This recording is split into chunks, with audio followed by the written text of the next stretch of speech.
po yung party. naging selling point nyo. Yun nga yung una ko nakita. Pwedeng ko kayong gumawa, mag-adjust ng mas mura. Yes. Kasi yun talaga yun yung nagiging ano natin na parang, ay, Affordable luxury. parang 4K agad or Yes. ganun agad. So, saan nagsa-start yung presyo ng inyong mga grazing boxes? Yung pinakamalit namin is 300. Oh, pasok na So, nga. Ito yun. Mm-mm. Ito pakita natin direct, no? Ito yung 300. At meron na tong ham. Kumbaga, Salami. may cold cuts na siya. Salami, nuts. Tapos, parang may tsokolate na rin ako nakikita. Tsaka honey. Sino mahilig grazing boxes sa inyo? Actually, siya.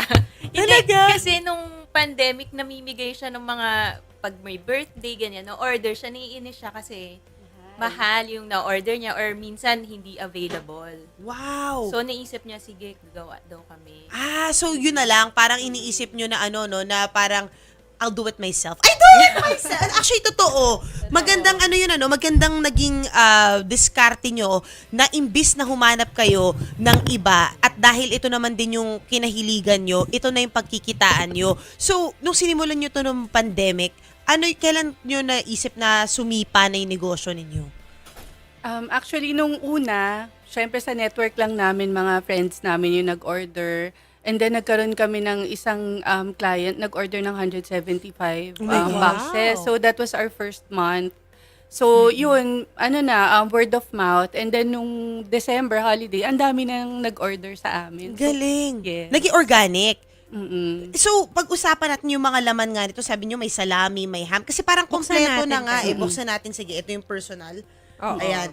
Para, siya, no? Parang may grapes na rin. Tapos, yung May maganda nuts. sa kanya, kailangan ko lang, oo nga, kompleto yung laman nga niya. Kasi yung iba, parang, ampaw.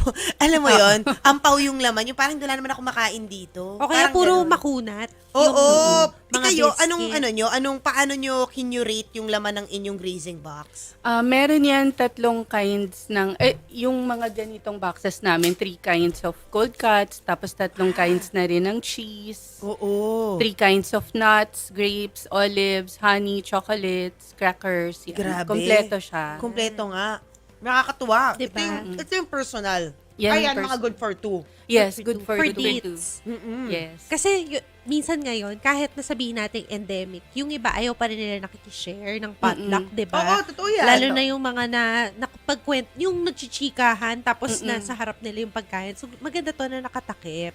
Ito, so gumagawa rin ba kayo sa mga party? Hindi pa kami gumagawa ng mga nakaset up na table. More on boxes pa rin kami. Oo. Pero pwede mo idikit-dikit to di ba? Yeah. Pero Kaya ilan mo, yung, ito, sa'yo.